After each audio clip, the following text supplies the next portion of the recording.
Hi hello வணக்கம் and welcome to this is movies review Tamil.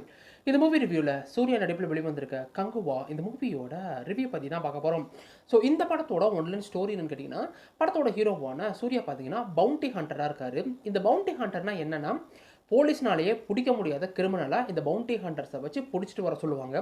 அப்படி பிடிச்சிட்டு வந்தால் அவங்களுக்கு பார்த்தீங்கன்னா ஒரு அமௌண்ட் கொடுப்பாங்க. அந்த மாதிரி வேலையில் சூர்யாவும் யோகிபாவும் பார்த்தீங்கன்னா பவுண்டி ஹண்டராக இருக்கார். அந்த டைமில் ஐஜியாக இருக்க கேஎஸ் ரவிக்குமார், நீங்கள் போயிட்டு இந்த மாதிரி ஒரு கிரிமினலை அரெஸ்ட் பண்ணி கூட்டிகிட்டு வாங்க, எக்காரணத்தை கொண்டு அவனை கொன்றாதீங்க, அரெஸ்ட் பண்ணி கூட்டிகிட்டு வாங்கன்னு சொல்லும்போது அங்கே போயிட்டு அவனை பிடிக்கும் போது எதிர்பாராத விதமாக சூர்யா கையால் பார்த்தீங்கன்னா அவன் இறந்து போயிடறான். இவனை கொலை பண்ணதை யாரும் பார்க்கலன்னு சொல்லிட்டு சூர்யா வரும்போது அங்கே ஒரு பையன் பார்த்தீங்கன்னா இவனை பார்த்துடுறாரு. ஸோ பார்த்துட்டு இவன் தான் ஒரு ஐ விட்னஸாக இருக்கான், இவனை நம்ம கூட்டிகிட்டு போயிடலாம்னு சொல்லிட்டு அவனை தன்னோட வீட்டில் வச்சு பார்த்தீங்கன்னா பார்த்துக்க ஆரம்பிக்கும் போது அவனுக்கும் அவருக்கும் பார்த்தீங்கன்னா என்ன புரியாத ஒரு பாண்டிங் ஏற்படுது.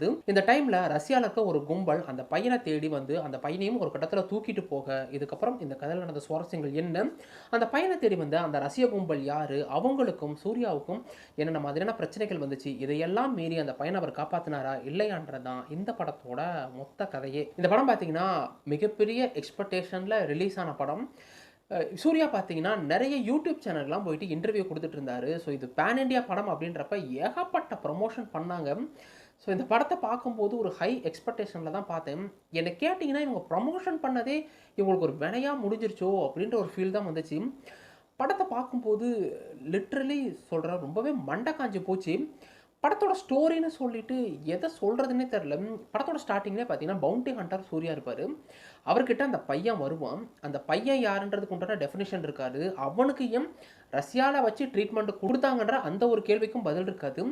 அவன் வந்து பார்த்தீங்கன்னா ரஷ்யாவிலேருந்து எப்படி கோவாவுக்கு வந்தான்றதுக்கும் பதில் இருக்காது. எப்படி சூர்யாவை தேடி வந்தான்றதுக்கும் பதில் இருக்காது. இதுக்கடையில் பார்த்தீங்கன்னா ஒரு ஃப்ளாஷ்பேக் போர்ஷன் மாதிரி ஸ்டோரியில் காட்டுறாங்க. 1700களில் நடக்கக்கூடிய ஒரு காலகட்டமாக இருக்கட்டும், ப்ரெசன்டேல நடக்கக்கூடிய ஒரு காலகட்டமாக இருக்கட்டும், இதெல்லாம் எப்படி மெர்ஜாக்குன்ற கிளைமேக்ஸில் சொல்லியிருந்தா கூட ஸ்டோரியும் சரி ரைட்டிங்கும் சரி இன்னும் கொஞ்சம் கிரிப்பிங்காக இருந்திருக்கலாமோன்னு தோணுச்சு. படம் கிட்டத்தட்ட பார்த்தீங்கன்னா 2.5 மணி நேரத்துக்கு மேலே ஓடுது. ஆனால் ஃபஸ்ட் ஹாஃபும் சரி செகண்ட் ஹாஃபும் சரி மண்டக்காய்ச்சல் ஆகி போச்சுங்க. ஃபஸ்ட்டு பார்த்தீங்கன்னா ஒரு 1/2 மணி நேரம் கோவா சீக்வன்ஸ் வரும். அதில் எதுக்கு தானே தெரியல. எப்படி சொல்கிறது, ஒரு சீன் கூட அந்த 1/2 மணி நேரத்தில் பார்த்தீங்கன்னா சுவாரஸ்யமாக இல்லை. சூர்யா பார்த்தீங்கன்னா பவுண்டி ஹண்டராக இருப்பார். அவர் கூட யோகி பாபு ஒர்க் பண்ணுறதா இருக்கட்டும், அவருக்கும் ஹீரோயினுக்கும் ஒரு ஃப்ளாஷ்பேக் சீக்வன்ஸ் சொல்லுவாங்க, அதில் வரக்கூடிய பாட்டாக இருக்கட்டும், சூர்யா ஃபேமிலியில் ஏன் இப்படி ரியாக்ட் பண்ணுறாங்கன்ற எதுக்குமே பார்த்தீங்கன்னா ஒரு பதில் இல்லை. அதெல்லாம் பார்க்கும்போது ரொம்பவே கிரிஞ்சாக இருந்துச்சு. அதெல்லாம் துண்டாக தூக்கி போட்டிங்கன்னா கூட இந்த படத்தில் பார்த்தீங்கன்னா பெருசாக எங்கேயுமே கண்டினியூட்டி மிஸ் ஆகுமான்னு எனக்கு தெரியல. இதை தவிர பார்த்தீங்கன்னா சரி அதெல்லாம் முடிஞ்சதுக்கப்புறம் அந்த கங்குவா கேரக்டரை காட்டுவாங்க, அதில் ஏதாச்சும் இம்ப்ரெசிவாக பண்ணியிருப்பாங்கன்னு பார்த்தா அதுலேயும் நட்டி வருவார். நட்டியில் இருந்து தான் ஒரு போர்ஷன் ஆரம்பிக்கும்ன்றனாலும் ரோமானியர்கள் எதுக்கு இங்கே வந்தானுங்க, அவங்கள பார்த்தீங்கன்னா அவதார் மாதிரி ஒரு 5 குழுக்களை காட்டுவாங்க. வேற இடமே இல்லையா அவனுங்களுக்கு, என்னதான் பிரச்சனைன்ற மாதிரி ஏகப்பட்ட பஞ்சாயத்து பார்த்தீங்கன்னா இந்த படத்தில் போய்கிட்டு இருக்கு. இன்டர்வலுக்கு முன்னாடி தான் வில்லனை காட்டுறாங்க. வில்லனுக்கு உண்டான எந்த ஒரு பெரிய மாஸ் மூமெண்ட் இல்லைனாலும் அவரை காட்டினோடனே அவருக்கும் சூர்யாவுக்கும் வாருன்ற மாதிரி ஒரு இன்டர்வலை போட்டு முடிச்சிடறானுங்க. படத்தில் பார்த்தீங்கன்னா ஏகப்பட்ட கேரக்டர் இருக்காங்க. யோகி பாபா இருக்கட்டும், ரிதிக் கிங்ஸ்லியா இருக்கட்டும், கருணாஸாக இருக்கட்டும், நட்டிக்கும் போஸ் வேகண்ட்டுக்கும் தான் பார்த்தீங்கன்னா ஓரளவுக்கு கேரக்டர் டெவலப்மெண்ட் பண்ணியிருப்பாங்க.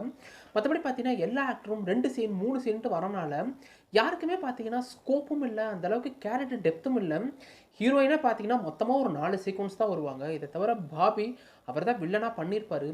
பட் அவர்கிட்ட வில்லனாக போய் நீங்கள் தான் பண்ணுறீங்கன்னா அவரே வில்லன்னு ஒத்துக்குவாரான்னு தெரில. ஒரு 4 மாஸ் சீக்வன்ஸு கிளைமேக்ஸில் பார்த்தீங்கன்னா சூர்யா கிட்ட அடி வாங்கிட்டு போகிற மாதிரி தான் கொடுத்ததை அவர் நீட்டாக பண்ணியிருக்காங்க. இதை தவிர கொடுத்த ரோலை எல்லாமே நீட்டாக பண்ணியிருந்தாலும் கொஞ்சமாச்சும் ரைட்டிங் இருக்கணும் இல்லைங்க, அப்போ தானே ஸ்க்ரீன் பிளேயில் கொஞ்சமாச்சும் வரும். இது தவிர பார்த்தீங்கன்னா டெக்னிக்கலி ஒரு ஸ்ட்ராங்கான ஃபிலிம். மியூசிக்கு ஒரு பக்கம் ஒதுக்கி வச்சுருங்க. டெக்னிக்கலாக பொறுத்த வரைக்கும் வெற்றியோட சினிமோட்டோகிராஃபியாக இருக்கட்டும், காடுகளை காட்டின விதமாக இருக்கட்டும், இல்லை அந்த கோவாவை காட்டின விதம்னு சொல்லிட்டு எங்கே ரிச்சாக காட்டணுமோ, இல்லை அந்த குழுக்கள்கிட்டயே எந்த இடத்துல சீனாக ராவாக காட்டணுமோ அந்தளவுக்கு நீட்டாகவே ப்ரெசென்ட் பண்ணி வச்சுருக்காரு. டிஎஸ்பி அண்ணனை பற்றி சொல்லணும் அப்படின்னா தெலுங்குலாம் பார்த்தீங்கன்னா தெறிக்க விடுவார். உண்மையிலே கிழிச்சிட்டாருங்க, சத்தியமாக சொல்கிறேன், உண்மையிலே கிழிச்சிட்டாரு. வந்து காது தான் கொய்யுங்குது. அவர்கிட்ட யாராச்சும் சொன்னாங்களான்னு தெரியல, போட்டு வெளுவிலுன்னு வெளுத்துருன்னு சொல்லிட்டு கிட்டத்தட்ட 2000 ட்ரம்ஸு வச்சு டெசிபிள் சவுண்டை கூட்டுங்கடான்னு சொல்லி அடிச்சாரான்னு தெரில. தோனியை வரும்போது என்னடா டெசிபிள் சவுண்டு நீங்கள் வச்சு அடிங்கன்னு சொல்லி வெளுத்துட்டாரான்னு தெரில. காது கிழிஞ்சு போச்சு.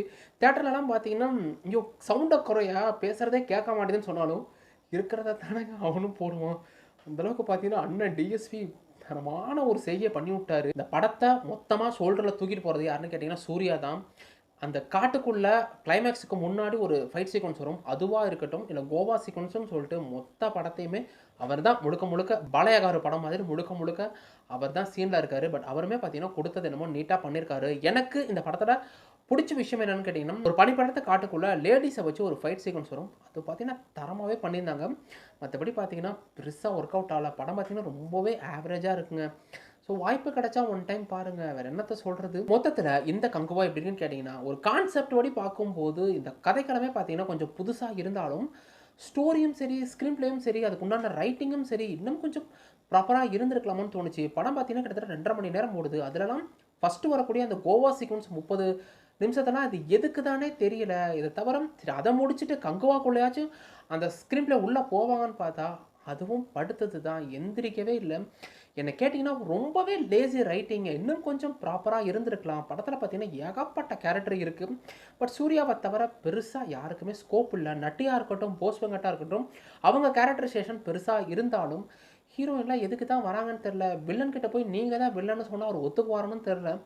அந்த அளவுக்கு பார்த்தீங்கன்னா, எல்லாரோட கேரக்டரைசேஷனும் இருக்கு. இத தவிர அண்ணன் டிஎஸ்பி கிழிச்சிட்டாருங்க. கிழிச்சு தள்ளிட்டாரு. காதும் கொய்யுங்குது. அந்த அளவுக்கு பார்த்தீங்கன்னா, அண்ணன் டெசிபிள் சவுண்ட வச்சு வெளு வெளுன்னு வெளுத்துருக்காரு.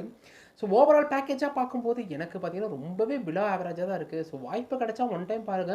படத்துல பெருசா அடல்ட் கன்டென்ட் எதுவும் இல்ல அப்படின்னாலும், சில ரத்தம் தெறிக்கக்கூடிய காட்சிகள் இருக்கு. இத தவிர கிளைமேக்ஸ்ல கார்த்தியோட கேமியோவும் காட்டியிருக்காங்க. அத வச்சு ஹோல் படத்த கொண்டு போ முடியுமான்னு தெரியல.